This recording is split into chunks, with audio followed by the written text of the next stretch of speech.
absolutely. Just want to thank you guys for coming out. Obviously, we start our season. Looking forward to not only practice time and getting to know our guys. We've had a great summer. We're all excited, but no more excited than we are every year. Obviously, with new personnel and some changes and a new practice site, that's something that we can be happy about. At the same time, feel this way every year. So, just want to thank you guys for coming out. If you have any questions, go ahead. There's been some changes, obviously, but the guy that was here last year, he was healthy now, Eric Jordan. Just talk about what he brings to the team and your expectations. Yeah, Eric certainly has the ability to be a guy who can play on both ends of the floor. We've been really tried to be smart with him this summer. We just got clearance from his doctor in LA and our doctors, so he's going to be ready to get going here. He did a lot of conditioning with the team, but didn't get total clearance until this past week, so that was good for us, but he has the ability to score the ball, he can defend his position. In his first game with us, he knocks down a game-winning shot, so we know that he can do that. And now we feel like he has some other guys on the team, younger guys, but guys who've been in games before that can grow with him. How do you feel about building chemistry, that 6 new player? Yeah. How do you feel about, Yeah. How do you feel about You go choke the guy who put the schedule together first, give you a game after 4 days of camp. But we started doing this back in June with our postseason workouts. We had like a 5-week mini camp where the players just came back and started getting work in, and it was good for them to do it while the playoffs were going on because it gave them something to shoot for. And then getting guys back here in August up until last week, they were on this campus every day, even Fridays. And a lot of guys came back on the weekend to get work in. And I think that it builds camaraderie when the guys are working together, eating together. They tend to do more off the floor. It's probably a good idea for us to be on the road to start preseason because we'll be able to get away and talk basketball and talk about other things that you typically don't talk about unless you're around each other. With the new weapons you have, and also hopefully with everyone healthy, how do you see Anthony's role in offense evolving this year? Well, I'm not going to. Last year, I kind of tried to not protect him, but make sure that he was brought along at a slower rate. I think this year, as I said to him this summer, you go now, and that's basically how I'm going to approach him. It's his opportunity to go out there and play and explore, but for longer stretches. The one thing that hurt him last year was the nagging injuries that, even though we knew about them, we didn't always express it to everybody. But those are the things that, as a head coach, you try to protect the guy. Now I feel like, I want to be able to just let him play. And he's worked on his game. We had a great summer with the USA team. He's put so much work in with Coach Kevin, Randy, Carlos. I think you're going to see a more confident Anthony because of the work. So from that standpoint, I just want him to go out there and play the type of basketball that's going to help us win games. Coach, have you seen any indication of his improved strength, and also has he been working on, say, a go-to move or to accentuate his game? Well, last year he finished the season at like 212, which is tough playing the power forward position. 212 or 215. I think he's close to 230 right now. So, and it's a natural 230. You know, we got him back up to his natural weight, which was about 223, 225, and then he and Carlos spent so much time in the weight room and on the court, and with his diet, you know, he's bumped that up a few pounds. I'm sure you could bump him up to 235, 240, but I don't think that'd be great for his knees and his back right now. And as far as a go-to move, I don't know if he has that, and I probably wouldn't tell you today anyway, so to get out. But when he plays, he plays with more confidence now. And last year, I thought he was trying to do the right thing and please everybody. Now he's just learning that you just got to go out there and play. And I think his confidence is not at an all-time high, but it's higher. Will you run more, and have you broached the subject of coming off the bench with Tommy? You know, we want to run more. I think every coach wants to, but I think our defense took a step back last year, so we were always taking the ball out of the net, and it limits the ability to run. You know, when teams score on you, they can set their defense. And, you know, we've been talking to, as a staff, about teams in the past, like the Pistons. They won during their bad boy era. They scored over 100 points a game, like 106 or something like that. They were one of the best defensive teams in the league. They got stops. They were able to run. The only team I've seen that can run out of the net was the Phoenix teams, with Stoudemire and Marion and Nash. It's hard to run nowadays out of the net. So, yeah, we want to run, but we got to get stops. And that's something that all of our guys, even in their pickup games, I'm listening to our guys talk about our principles, even in a pickup game, and that's pretty cool. And as far as Tyreek is concerned, that was one of the things that we brought up with him before we signed him. You know, with the good was coming off the bench, it's never been an issue for him. He said he just wanted to be here. And I think the idea of playing with Ryan and Jason in the second unit is probably exciting for him because it should open up some alleys for him to get to the basket. But it's also something we have to work out in camp to make sure everybody's on the same page. Just to remind you of anybody you've witnessed or associated with this team collectively, skill-wise, at this time? I couldn't say. We haven't put it together yet. We haven't played a game, haven't had a practice, so I don't know. And I'm not into comparisons anyway, so I couldn't give you a great answer there. How did the USA experience help you? It was just good for me to be around different voices, be around, you know, that many high-level players and coach and learn from those guys.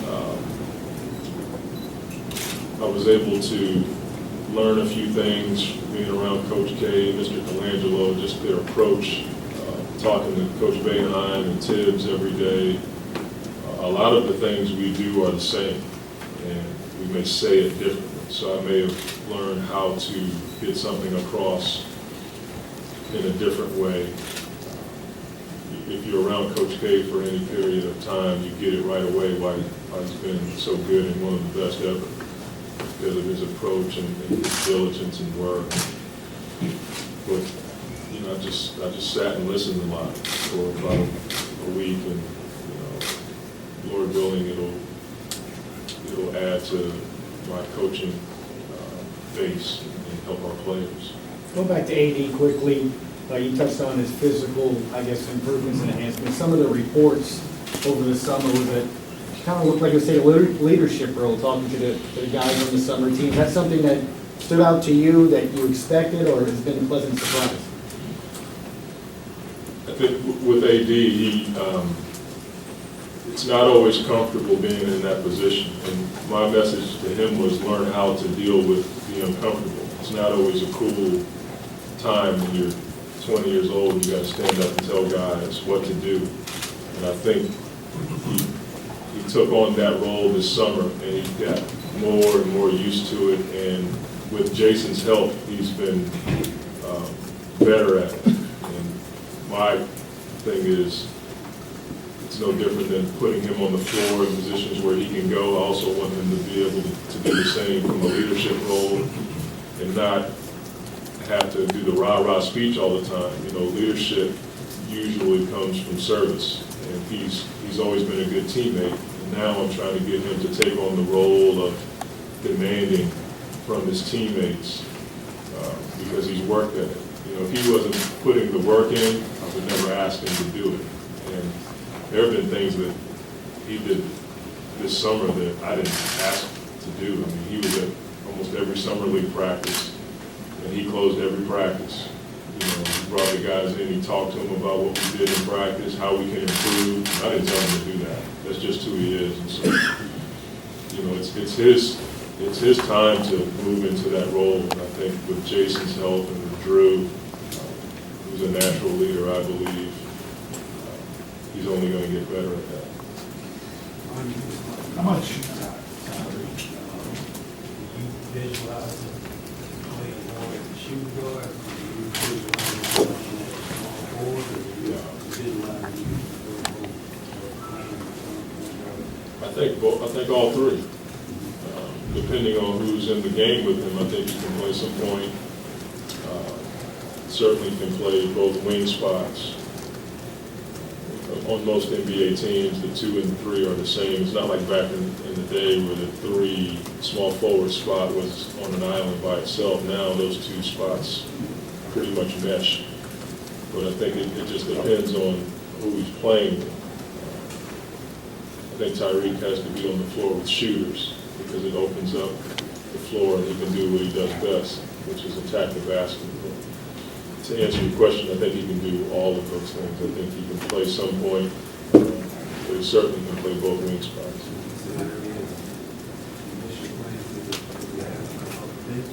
Right now, yeah, that's the thing. We talked to him about that this summer, and it wasn't an issue for him. I don't think guys worry about that as much anymore. I think they're more concerned with the minutes. You know, if the minutes are still where they could be.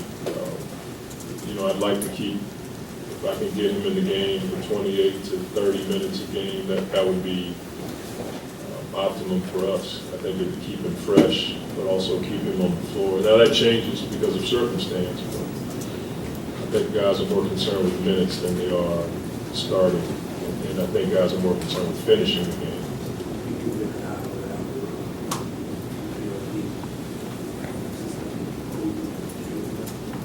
He worked on his shot a lot this summer. I think that's what you're going to see. He has more confidence to take open shots. The thing that I don't want him to do is forget what he does well, which is rebound and run the floor and slash to the basket. But he's put a ton of work into his shot. And this is the first summer that we've had him most of the summer. He did play in the African games, but we had him almost all of the summer. He gives us the ability to guard tough wings to start the games. So, we'll go from there. Now that you're over here, how much synergy is there between the Pelicans and Saints organizations? Are you going to the game tonight? Are you going to stay in and work on practice plans?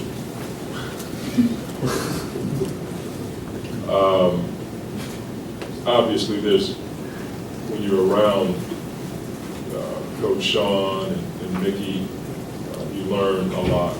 So for me, I just sit and listen.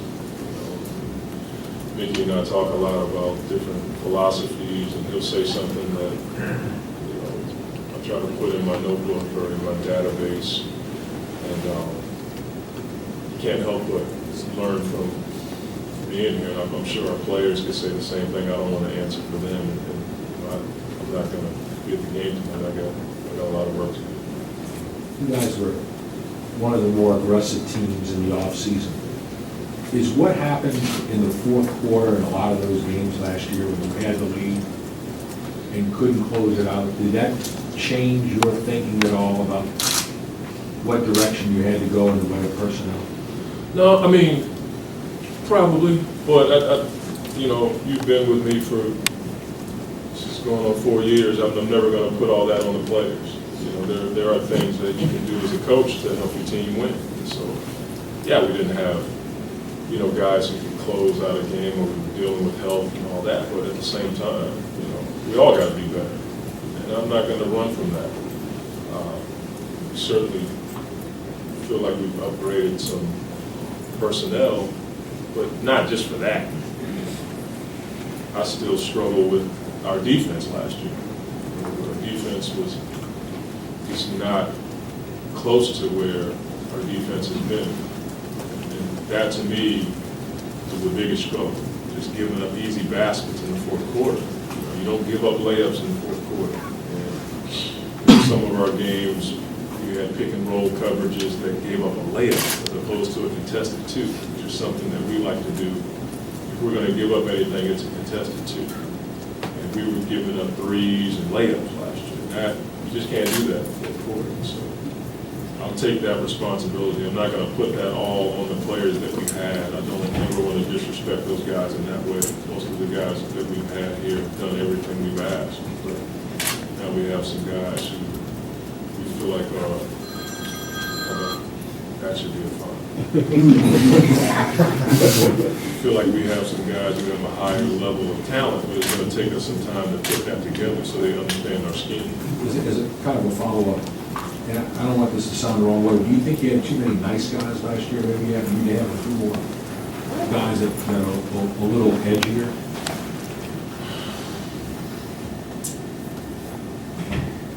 I would, instead of nice or edgier, I would lean towards competitive. You know, I think you got to have guys who hate to lose at any cost, and I don't think that we've always had that. You know, when you lose Chris and David, you lose that. And Willie Green, you know, those three guys were about as competitive to three as I've ever been around in my life. To the point where we all competed. You know, it was like a lot of stuff went on that first year that just made our gym better. I think we added that. Drew is a competitor. Jason is. You know, Jason's deal this year is being able to play upwards of 70 games this year. And that's going to make our team better. So I would lean towards competitive over nice or edgy, because we still value character, but I still think that you can have high character and still be highly competitive. And I like guys who hate to lose at anything. That's one thing about our pickup games. We've had a lot of chirping in our pickup games this year, which I love. You know, that's the one thing about the league that's different. I don't condone fighting or punching your teammate, but that's the thing that's different about the league now. You know, there's not a lot of fights in practice anymore. And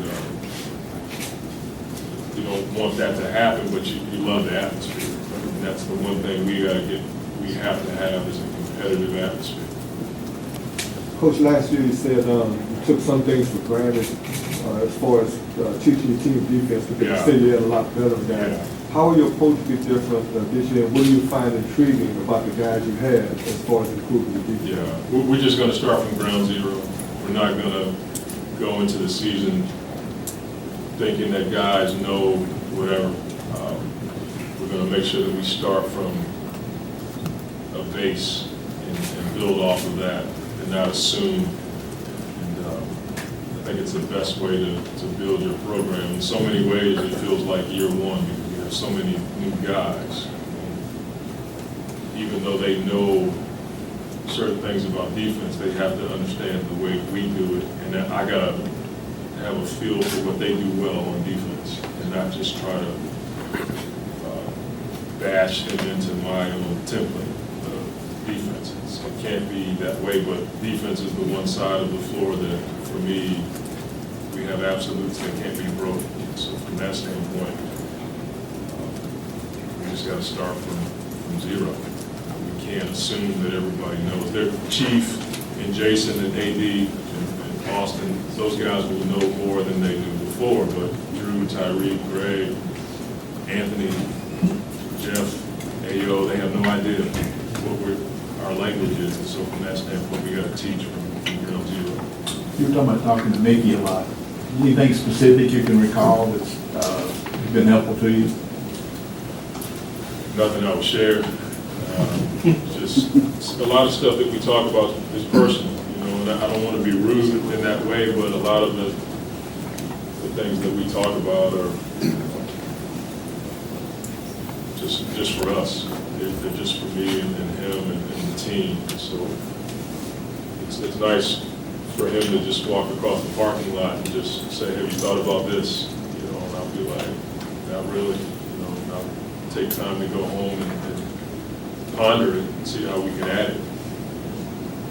It's just different. You know, when you're the Ilario and they're here, it's not as easy to cross the UEP and go talk to somebody about. By the time you get there, you're mad because 3 people cut you off and there's traffic.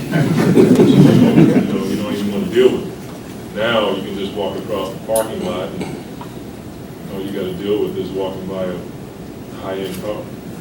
In that vein, you look at personnel, facilities, and ownership. In your first 3 years here, probably 1 or 2, if not 3 of those things you could use transitional or uncertain to describe them. And it seems like this is the first time you're sitting here and it doesn't apply. Does that matter to you? I mean, No, I mean, I've said this since I've been here, like, it's still basketball. You still got to play basketball. Whether you have an owner, whether you have a practice site, whether it's still basketball, and that doesn't change. Now, we have a great owner, we got a great facility. Those are good for us and pieces to the puzzle and part of the process, but basketball doesn't change. And that's the thing that I've been trying to get our guys to understand. You're not sitting at the free throw line in the fourth quarter saying to yourself, if we had a better practice site, I'd make this. It doesn't work that way, you know, so it's still basketball. The thing that we have is an owner who's passionate and he cares, and that's different for me. I haven't been around that, you know, as a head coach. So that can only help us and make us a better team.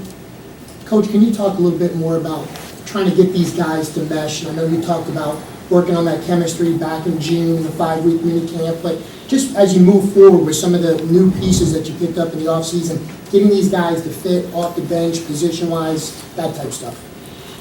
I mean, it's what every team goes through during this time, especially the teams that have made moves as we have. You're talking to them about sacrifice, you're talking to them about the buy-in, how hard we have to work.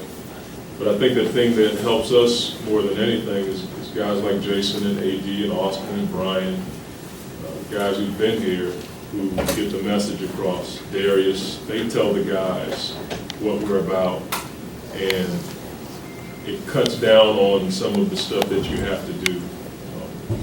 They'll know some of my pet peeves, and they've already shared it with some of our guys, because I've heard some things, guys talk, and by the time it gets to me, it's not pretty or flattering, but it is what it is. At least they get the message. So I think that helps us more than anything, just having guys like Ryan who can go tell Drew, well, this is what we do. You know, turn your cell phone off in a meeting. Don't bring it, because you don't want to deal with coach if your cell phone goes off, like it did here. So it's just one of those things that the players get that across to the guys. It builds, and you can discuss, you know, how to go from there as far as, is this important?